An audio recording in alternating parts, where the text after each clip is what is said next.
Olá, o meu nome é Roberto Quioca e este é o Leituras Comentadas. Nesse quadro, realizarei uma leitura e proferirei meus comentários sempre que achar pertinente, sempre à luz da Escola Austríaca de Economia e do libertarianismo. O artigo que eu escolhi hoje foi o artigo 5 maneiras de se criar um monopólio. Ele é escrito pelo Brian LaSorza. LaSorza é um colunista lá dos Estados Unidos que ele tem poucos artigos publicados pelo Mises Institute, esse é um deles. Eu achei interessante trazer, porque é um artigo curto sobre o monopólio. Né? O monopólio é é o maior problema do Estado, ele só existe é, na maneira que nós conhecemos pela força, né? Monopólio é sempre pela força.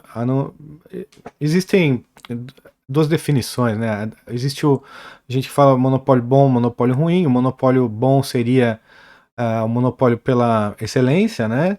Por exemplo, eu produzo, não sei, canetas e eu sou tão bom em produzir canetas que todo mundo quer comprar de mim. Ninguém quer comprar de outra pessoa. E eu vendo as canetas por um preço imbatível, com uma qualidade imbatível. Então eu me torno o único produtor mundial de canetas e, e dizem que isso é monopólio. É uma controvérsia. Eu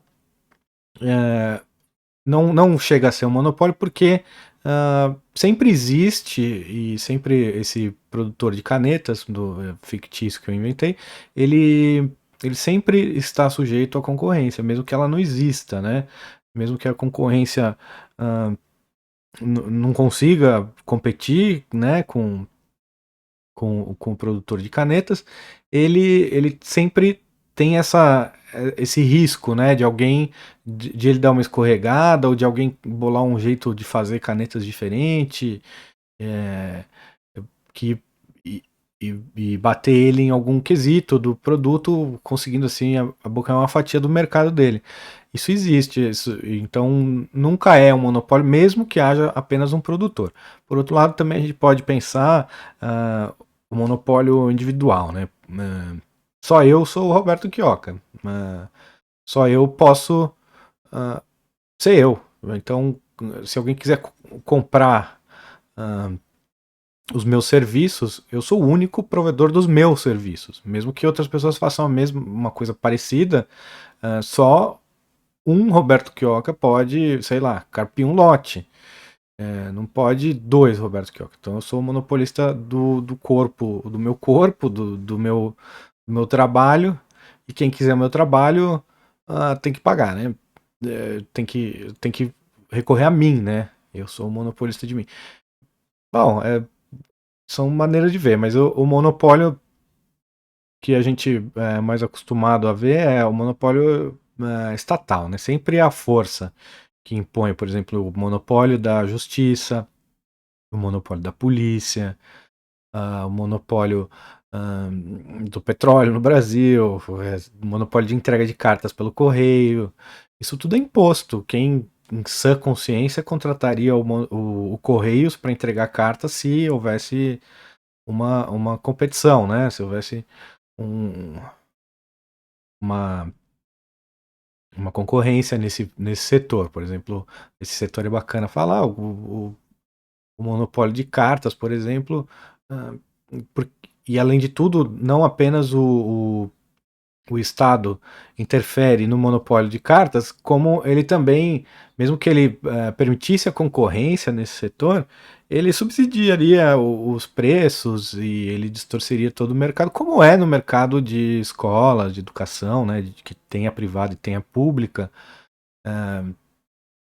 de saúde, que tem o privado e tem o público. Então tem que ser o estatal, ele tem um limite, né? A pessoa tem que ser bastante miserável ou tá ruim muito ruim, numa situação muito ruim financeira para depender do serviço de saúde estatal, né? Já todo mundo que pode vai pro particular. E seria diferente se não houvesse o estatal, também nessa faixa de pessoas mais pobres, o Estado poderia concorrer. Não, o Estado não, a iniciativa privada conseguiria concorrer. Como concorre, na verdade, né? A gente vê, mas não é numa maneira generalizada, como eles não conseguem uma parcela tão grande de clientes como o SUS, né? Que o SUS é de graça, tem uma demanda muito maior do que, por exemplo, ou tem uma clientela muito maior do que o doutor consulta, por exemplo, que era, eu não sei se ainda existe, mas era um serviço muito famoso de consultas muito baratas, né?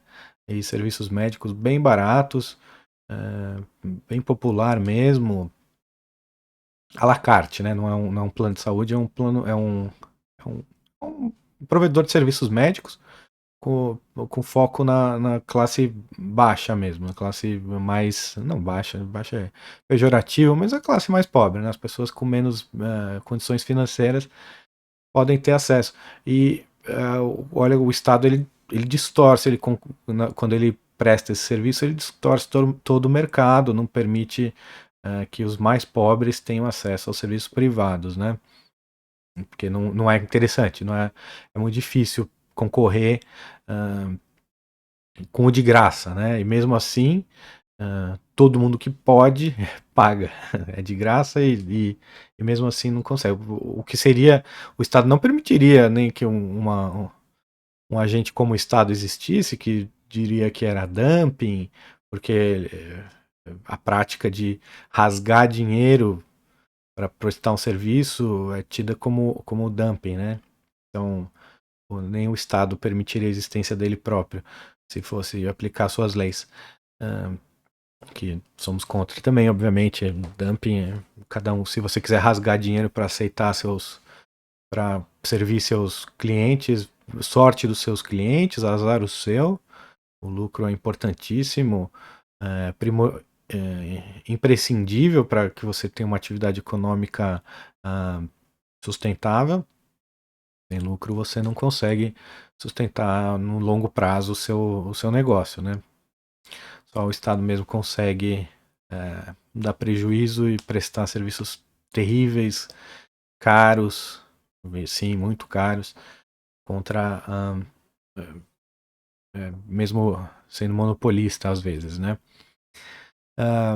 Bom, eu vou começar a leitura. Bom, primeiro o artigo foi escrito lá pelos idos, foi escrito não, foi publicado lá pelos idos de 2013, quando o Instituto Rothbard ainda se chamava Instituto Mises Brasil.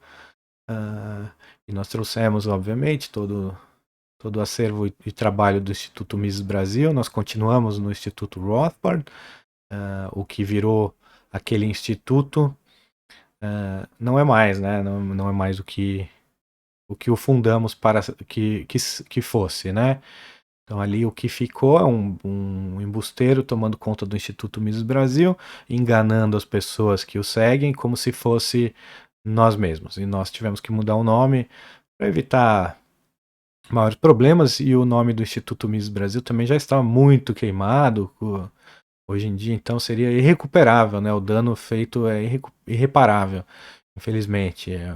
Todos devem ter uma verdadeira ojeriza da pessoa que fez isso com um trabalho tão brilhante que eu e meus irmãos começamos e fizemos por um longo tempo, levando o nome e os princípios por muitos anos do Instituto Mises Brasil. Agora continuamos aqui no Instituto Rothbard. Ok? Um parênteses, esse trabalho é um trabalho individual meu, tudo que eu digo aqui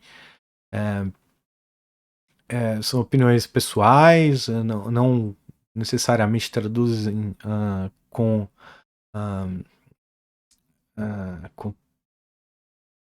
não necessariamente são as opiniões do Instituto Rothbard.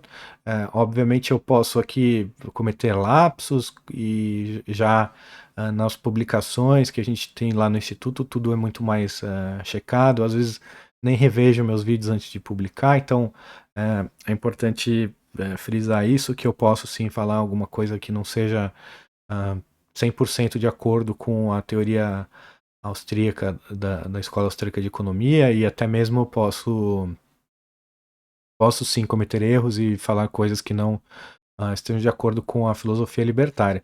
Acontece, eu tento e penso que sempre falo corretamente, mas pode acontecer sim, de cometer lapsos. Então, importante fazer esse parênteses que essa era o grande desafio, o grande problema que eu nunca quis fazer vídeos, nem ficar aparecendo, nem dando muitas entrevistas, sempre preferi escrever meus posts e, hum, e alguns textos, né?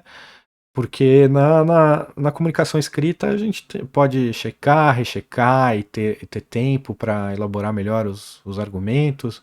Já aqui é tudo, eu faço tudo praticamente em todos os vídeos que eu fiz hoje, acho que deu mais de 5 horas de vídeo. Eu não fiz. Se eu fiz 2 pausas foi muito, na maioria das vezes para tomar uma água. Então, sim, posso cometer muitos erros e peço que me perdoem por esses erros, relevem, tirem o de bom que eu falo, esqueçam o de ruim, todos nós erramos. Não sei se eu já errei, mas se eu errei, por favor, me puxe a orelha, eu gosto de ser corrigido. Assim que a gente cresce, né? Então, sem mais delongas, vou passar a leitura e vou dar meus comentários quando puder. É muito difícil manter um monopólio se você opera em um ambiente econômico genuinamente livre, no qual não há barreiras regulatórias, burocráticas e tributárias erguidas pelo Estado contra o surgimento de concorrentes. Exatamente como eu dizia, né? Se não há barreiras, o Estado é o maior criador de monopólios, né? Só ele cria monopólios. Então, ou ele é o maior criador, né? A gente dificilmente vê um monopólio pela excelência. Então, se não há barreiras, teoricamente não há monopólio, porque você você pode sofrer concorrência a qualquer momento. Vamos supor, você tem a empresa de prestação de serviço de provedor de internet, você é o único que faz isso e você resolve aumentar o seu preço, triplicar o seu preço da noite para o dia. Qualquer pessoa vendo a sua margem de lucros, vendo esse negócio, vai falar, poxa, e se eu abrir o meu? Como é que faz isso? Como que, como que faz para entrar nesse mercado? E a pessoa vai lá, se estuda, se informa e abre um concorrente na hora que ela quiser, né? Não há obviamente no livre mercado, né? Não haveria nenhuma barreira regulatória, burocrática ou tributária. Sim, há outras barreiras, barreira do conhecimento, a barreira do investimento. Sim, há algumas barreiras, mas elas não são intransponíveis por lei, né? Você não vai quebrar nenhuma lei para passar por essas barreiras. Seguindo a leitura, o problema é que este arranjo em que o Estado permite a existência de uma genuína livre concorrência e que, consequentemente, é formado por empresas cobrando preços baixos e continuamente colocando novos produtos no mercado, infelizmente é algo do passado. Sim, o livre mercado morreu, né? O livre mercado não existe há muitos anos. Aqui a gente tem sempre que tá com outra cor é porque tem um link, né? Linka para alguma informação extra. E todos os nossos artigos, ou a maioria deles, tem sempre as fontes aqui. É bem legal quando você for estudar pelos artigos ou publicações, né? De blog, você sempre checar as fontes, porque sempre trazemos informações a mais. No caso aqui desse artigo, desse parágrafo, ele está linkando para um artigo do Tom Woods, que é esse aqui. É o artigo Monopólio Livre Mercado, uma antítese que provavelmente será alvo de leitura nas próximas leituras. Aí é um artigo dos clássicos também que eu adoro sempre indicar para as pessoas estudarem sobre o tema, né? Mas hoje eu vou pular, vou ficar só vou mostrar só o artigo e vou continuar a leitura. No mundo atual, políticos estão sempre prontos para oferecer a qualquer magnata ávido por controlar toda uma indústria a chance de brilhar. Tarifas de importação, agências reguladoras criadas para cartelizar mercados e proteger empresas favoritas, leis especiais, códigos tributários indecifráveis e impossíveis de serem cumpridos pelos pequenos empresários, burocracias ininteligíveis e subsídios aos reis. Estas são as maneiras mais garantidas de se criar monopólios e de garantir que nenhum grande empresário jamais tenha de passar aperto concorrendo no livre mercado. E a gente às vezes se pergunta, são tantas regulamentações, tantos impostos, né? Tantas agências reguladoras, tudo isso, né?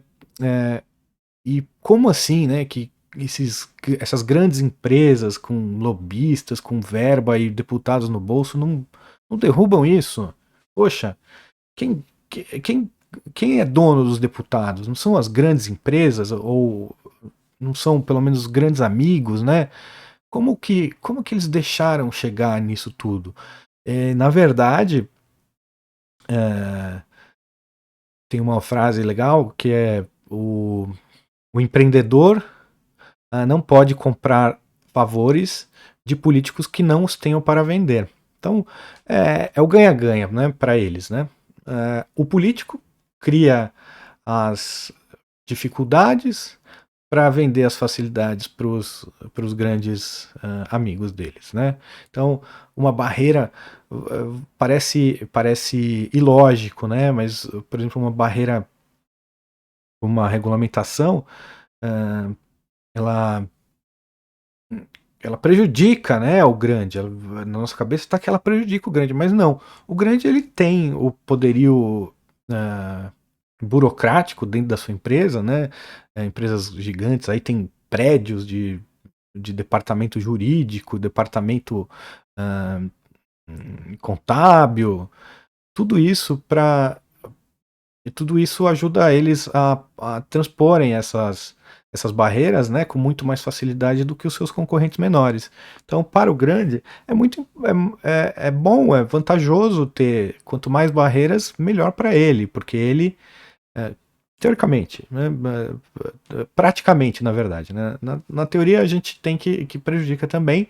Obviamente ele estaria numa situação ainda melhor, mesmo que tivesse mais concorrência, mas não, ninguém quer, nenhum grande, nem pequeno, nem médio, se puder esmagar a concorrência com regulamentação, ele faz. E isso acontece, exemplos claros na história de grandes empresas que criaram agências estatais para até a vigilância sanitária americana tem uma história interessante que eu conto numa outra oportunidade que eu vou me aprofundar mais, vou buscar mesmo as fontes para mostrar para vocês, mas e a vigilância sanitária americana, um dos seus criadores, ou uma das, não me lembro agora se criou a agência inteira, se foi algumas das regulamentações, o McDonald's para achacar os seus concorrentes, né? Então eles tinham já todo o sistema pronto já tinha um tamanho bem grande para poder gastar muito dinheiro com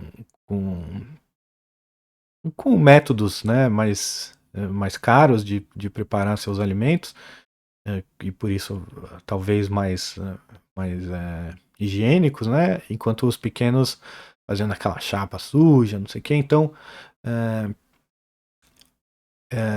ninguém nunca morreu disso, ou pelo menos não era uma epidemia de mortes por causa da chapa, mas eles podiam jogar esses cachorros em cima dos seus concorrentes, né? Vou seguir a leitura.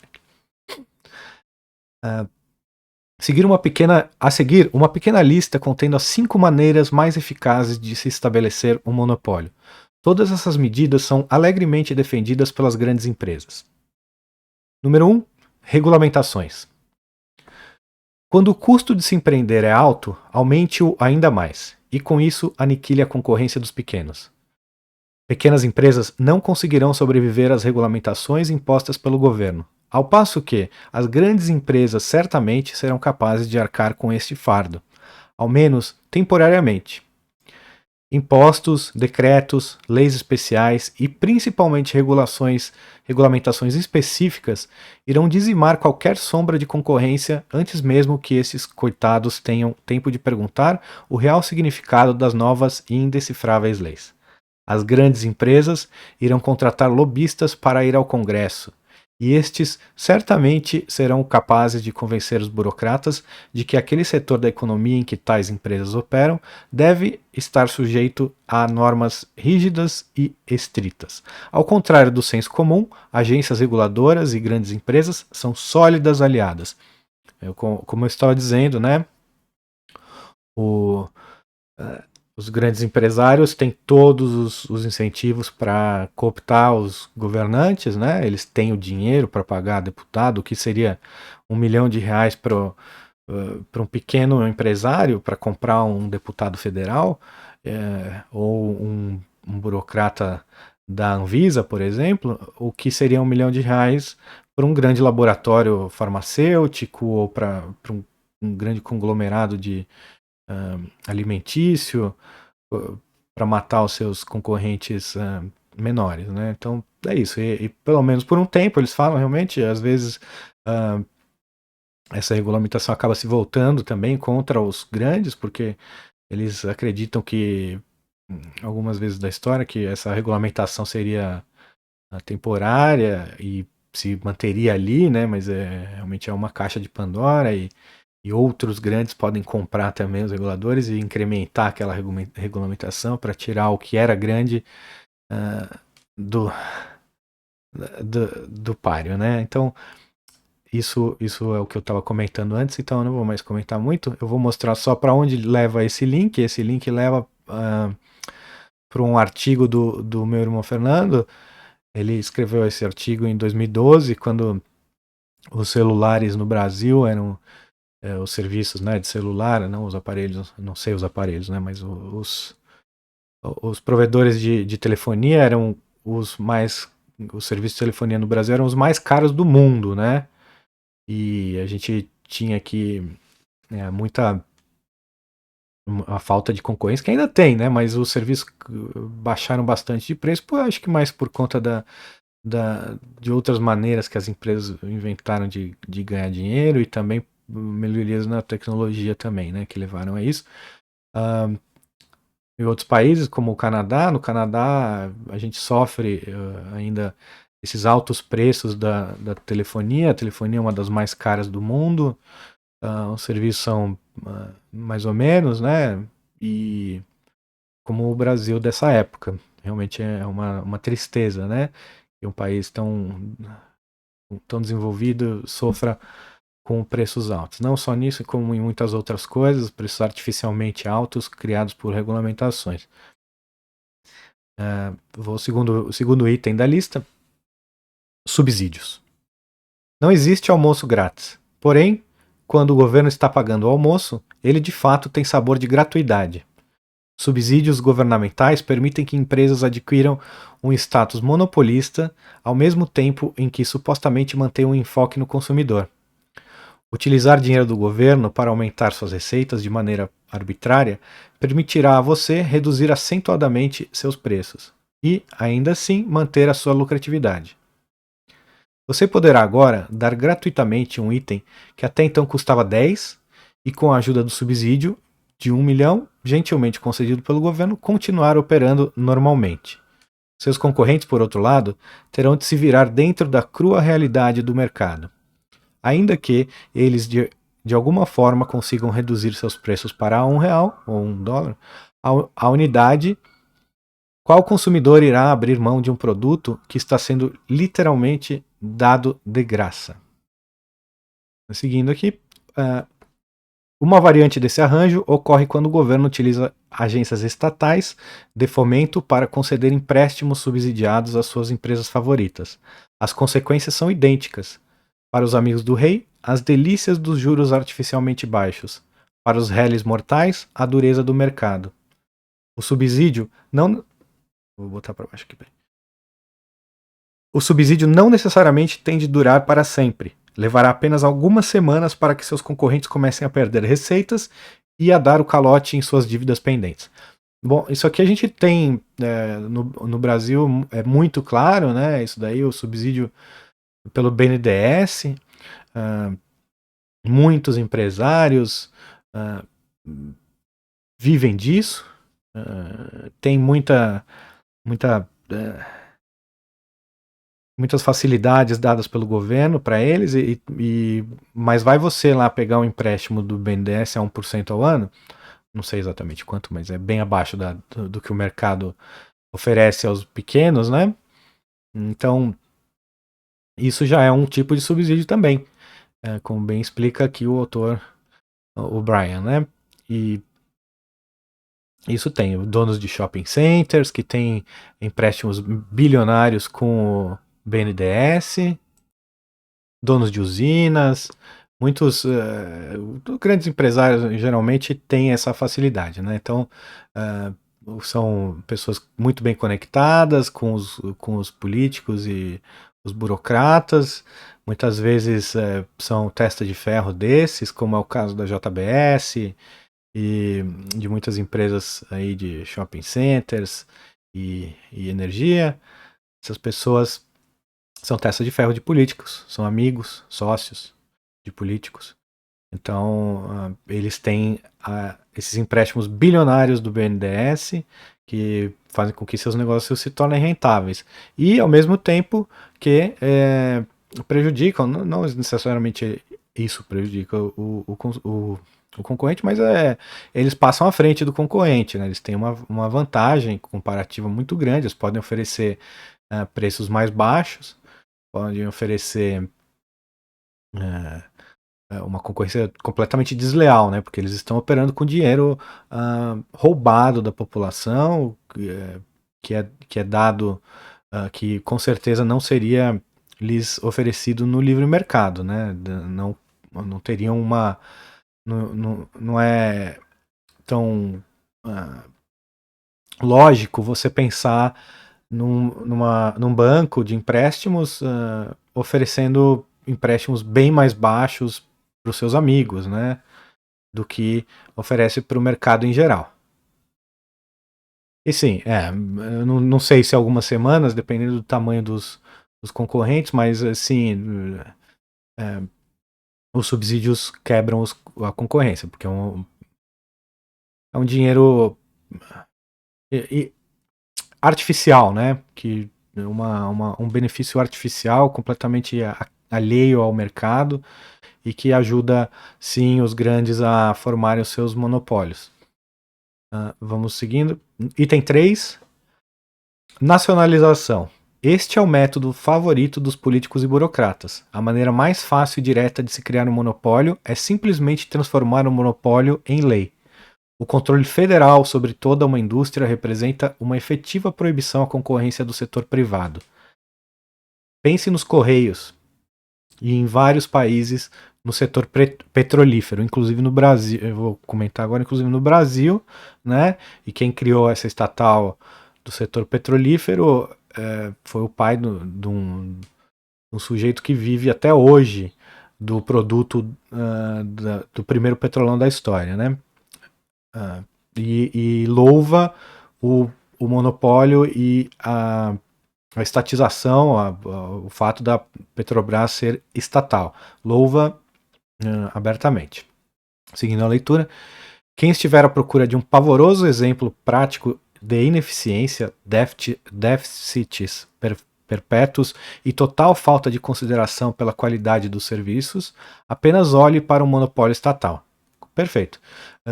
Aqui o link vai para um artigo também que a gente publicou no Instituto Mises do Brasil, agora está aqui no Instituto Rothbard, foi publicado pelo Leandro Roque, e ele publicou dias depois do meu primeiro casamento, e ele estava indignado, ele escreveu esse artigo indignado porque, aqui ele fala, ele recebeu o convite 3 dias depois do meu casamento, né? E ele acabou não indo, porque achou que não estava convidado, né? Eu não falei com ele pessoalmente para confirmar, tinha muita gente realmente convidada, e eu enviei dia 27 de setembro, achando que pelo método expresso lá, e não chegou. E ele estava revoltado, escreveu esse artigo aqui, e Um bom artigo também, vale a pena, a gente sempre posta, é um dos clássicos também. Vale a pena dar uma lida, assim. Então, seguindo aqui. Olhem para os monopólios estatais. Monopólio estatal, a gente sabe, é muito fácil, né? Eu não preciso nem citar tanto, já está citado os Correios aí, e a Petrobras também, um exemplo de loucura, né? Uma loucura ter uma empresa de petróleo, do que quer que seja. A Petrobras por décadas e décadas só deu prejuízo, precisou ver o Bolsonaro ali para dar lucro e não tem, a gente não tem realmente vantagem alguma de ter a Petrobras. Nós no Brasil temos a gasolina, uma das gasolinas mais caras do mundo e de pior qualidade. E, e as pessoas ainda acham que o petróleo é delas, né? O petróleo não é seu, o petróleo é um monopólio do Estado, não é um monopólio das pessoas que vivem no Brasil, não pertence às pessoas que vivem no Brasil, ela é do Estado, portanto, pertence aos políticos, aos conectados, aos burocratas que estão lá, aos que se locupletam, locupletam, dessa, dessa, desse arranjo, né? E são não apenas no petróleo, mas no refino também, e em outras áreas ligadas a isso. Então, e até mesmo para postos de gasolina, tem licenças, enfim, muita coisa aí errada no Brasil. E olhem para isso e vocês vão ver os monopólios. E os grandes também, às vezes não é um monopólio, é um oligopólio, ou tem pequenos, mas tem os grandes que dominam, os pequenos sofrem muito, mas os pequenos e os grandes riem à toa, com lucros exorbitantes. Busquem também aí informações sobre isso. Tarifas de importação. Estrangeiros podem ser um aborrecimento. Alguns são barulhentos, outros são esquisitos. Mas os piores são aqueles que competem conosco no mercado. Por que permitir que eles vendam para nós os seus produtos? Por exemplo, empresas chinesas produzem determinadas mercadorias a preços muito baixos e ainda têm a petulância de pensar que podem exportar seus produtos baratos para o nosso país. Quem em sã consciência iria querer ter acesso a produtos baratos? Eu vou continuar porque ele continua. Se um chinês quer vender um pano a R$ 2, vou por R$ 2, mas a nossa indústria nacional não aceita vender a menos de R$ 5, então o certo é proibir os chineses de satisfazer nossos consumidores. Eles não podem simplesmente agir como se entendessem o real funcionamento do mercado. É perigoso. O certo é impor a eles tarifas de importação elevadas e desestimulantes. Melhor ainda seria propor uma proibição total à venda de produtos estrangeiros dentro de um estado e dentro de uma cidade, de modo a isolar aquela localidade do resto do mundo. Ato contínuo, ninguém poderá comprar nada de nenhum outro fornecedor que não seja o grande industrial nacional. Esse é o caminho para a riqueza dele, é claro. A gente viveu isso muitos anos no Brasil, com a malfadada lei da informática. O Brasil se atrasou muitos anos nessa questão da tecnologia, né, por conta da proteção à indústria nacional, né? Um terror, um terror.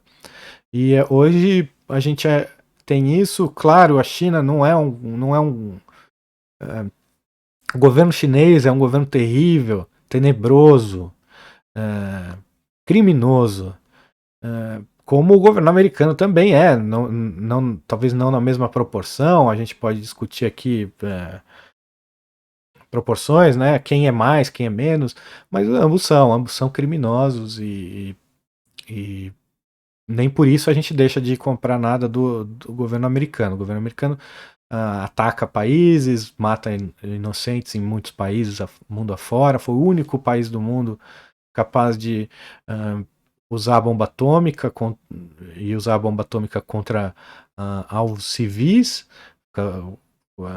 realizando um verdadeiro genocídio, né, no Japão.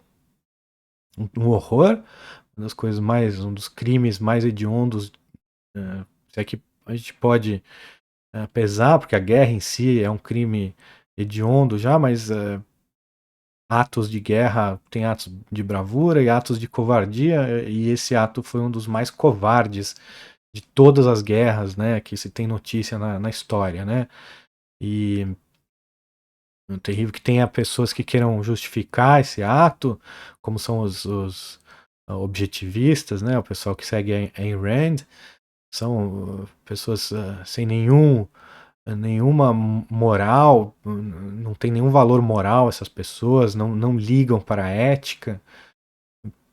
Inclusive o presidente do Instituto Ayn Rand, Ayn Rand Institute, né, é um americano, não sei se ele é americano, mas ele se chama Yaron Brook, é um sujeito, um ser nefasto que defende a bomba atômica, as explosões, né, da bomba atômica em Nagasaki, Hiroshima e até outros, né, acham que aquilo lá foi o ato mais maravilhoso que os Estados Unidos poderia ter feito, defendem com unhas e dentes esse, esse crime, né? É um terrível. Mas de qualquer jeito, vamos continuar aqui no foco do assunto. Assim, as tarifas de importação são sempre ruins para a gente, nunca causam bem, mesmo que elas beneficiem um certo produtor local, ela está fazendo isso em detrimento de todas as pessoas, os consumidores, inclusive esse produtor também. Ele poderia, se ele não consegue concorrer, ele poderia estar usando muito melhor o tempo dele fazendo qualquer outra coisa do que vivendo dessa maneira, prejudicando os seus concidadãos com seus produtos de, de pior qualidade ou de preço mais alto, né? Então, não tem como defender as tarifas de importação de maneira nenhuma, nem que seja para fomentar a indústria nacional. Ai, mas se nós não tivermos, nós ficamos na mão deles. Não fica na mão deles porque para você comprar deles, você tem que ter alguma coisa para trocar com eles, né? Então, que eles queiram também, né? Então, se você está comprando deles por R$ 2 ali, no caso, quer dizer que é porque eles querem alguma coisa que você tem que vale R$ 2 também. Então, ou os seus R$ 2, eles dão valor ao seu dinheiro porque eles querem trocar por alguma coisa daqui, ou eles dão valor ao seu dinheiro, né? Então, uma troca, isso é pura teoria econômica, né? Uma troca voluntária, ela só acontece se as duas partes vêm vantagem nessa troca, senão não acontece. Se você quer me dar R$ 2 e eu acho que o que eu tô vendendo vale 5, eu não vou te vender. E se eu tô te cobrando 5 e você acha que o que eu tô vendendo vale 2, você também não vai comprar. Então, a troca só ocorre quando traz vantagem para ambas as partes. Isso depois também, legal, vou ver um artigo que explique isso de uma maneira bem didática e mais aprofundada para ler para vocês. Então, seguindo aqui a leitura, eu não me lembro exatamente o que aconteceu com a imagem aqui. Vou mandar para o Fernando ver se ele consegue lembrar ou tirar essa imagem quebrada aqui. Vou seguir a leitura. Item 5, propriedade intelectual. Se você teve uma boa ideia, por que permitir que uma outra pessoa qualquer tenha a mesma ideia? Pegue a sua ideia, escreva num papel com as letras mais garrafais possíveis e peça a sua imediata patente. Ato contínuo, burocratas irão garantir a você o direito exclusivo de utilizar essa ideia. E nem precisa se preocupar caso outra pessoa tenha essa mesma ideia, apenas um dia depois. O azar o dela. Você preencheu a papelada antes. Mesmo que outra pessoa do outro lado do globo tenha a mesma ideia, azar o dela. Você aqueceu com a burocracia antes. Explore seu monopólio com júbilo. Coloque um alto preço no produto e não mais se preocupe com a qualidade. Você agora é livre para ignorá-la. Afinal, o que os consumidores irão fazer? Comprar seu produto exclusivo em outro lugar? Não. Então, a propriedade intelectual e as patentes são um crime, né? São leis absurdas, não são leis, né? São normas que o Estado inventou para beneficiar os seus amigos, novamente, os monopolistas, os grandes que querem ter o monopólio, obviamente. E é um crime, é uma lei que invade a propriedade dos demais. A pessoa pacífica, por exemplo, se eu vejo um rapaz andando na rua com um meio de locomoção que eu nunca havia visto antes, que seria um skate, por exemplo, mas nunca apareceu na, na história ninguém usando um veículo desses, eu vejo o garoto andando na rua, eu falo, puxa, que legal, vou fazer um para mim. Vai lá e faz um para você, qual é o problema, né? Então, se você fizer isso, e o rapaz que estava andando de skate fez uma patente, o governo vai lá e ele enche de porrada.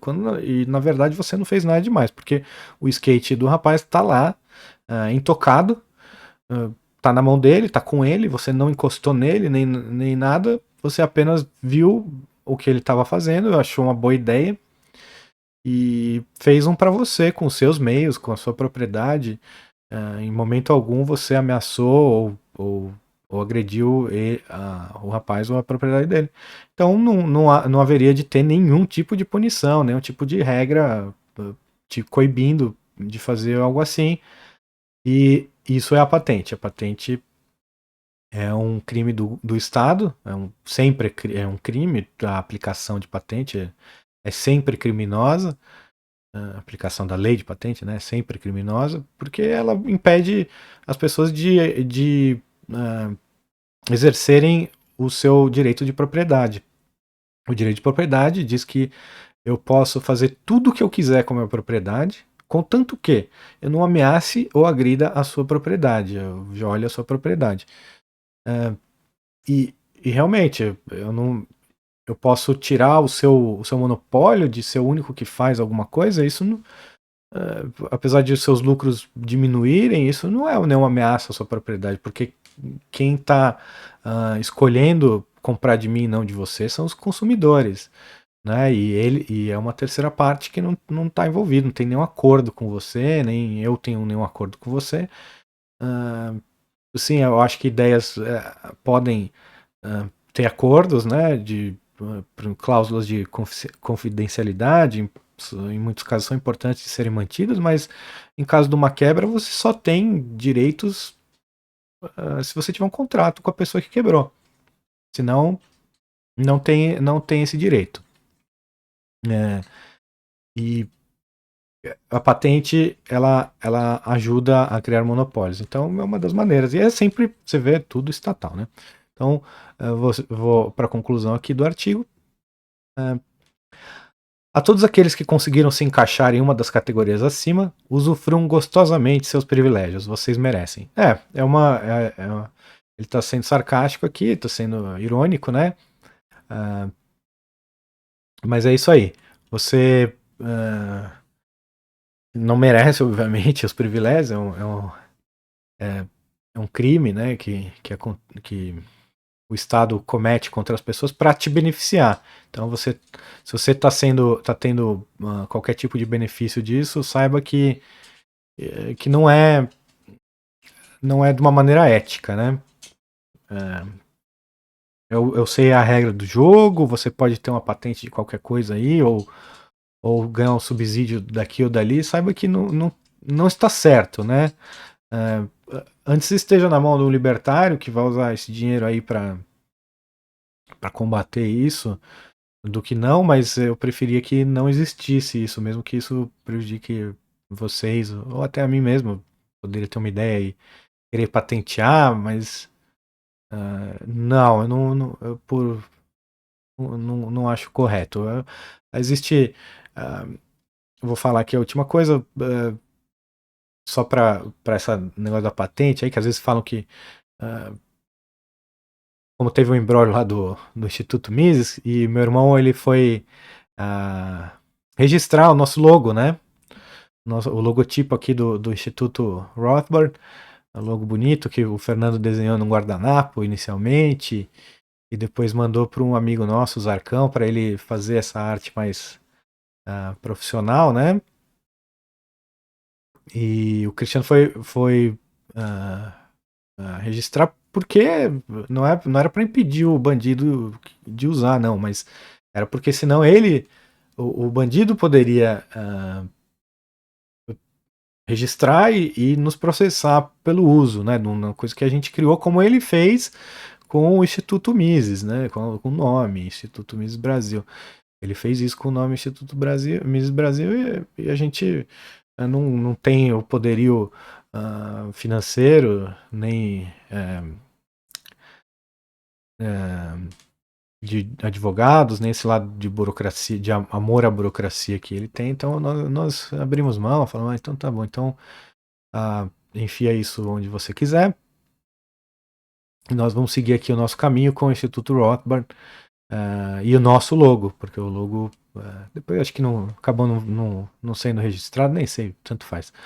E estamos aqui usando, e essa é uma coisa que eu falo para vocês, usar todas essas armas aqui, não, a API você pode usar como propriedade intelectual, você pode usar como defesa, né? Por exemplo, você patenteia ou registra para que você não seja impedido de usar sua própria invenção, né?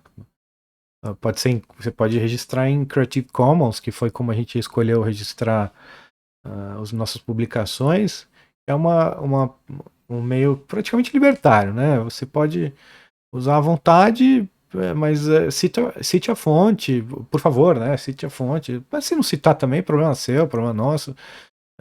Tanto faz, não muda nada para ninguém, o importante é divulgar as ideias. Então, divulguem as ideias, leiam os nossos artigos, divulguem esse artigo aqui que é muito bom. Ele ajuda a tirar a desmontar esse mito do monopólio livre mercado.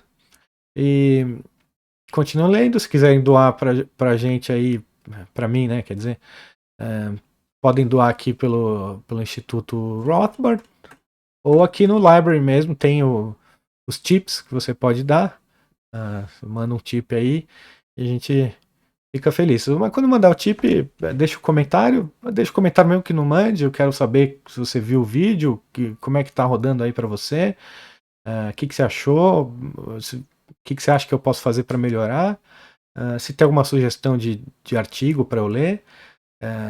Agradeço muito. Muito obrigado pela audiência e voltem sempre. Um abraço.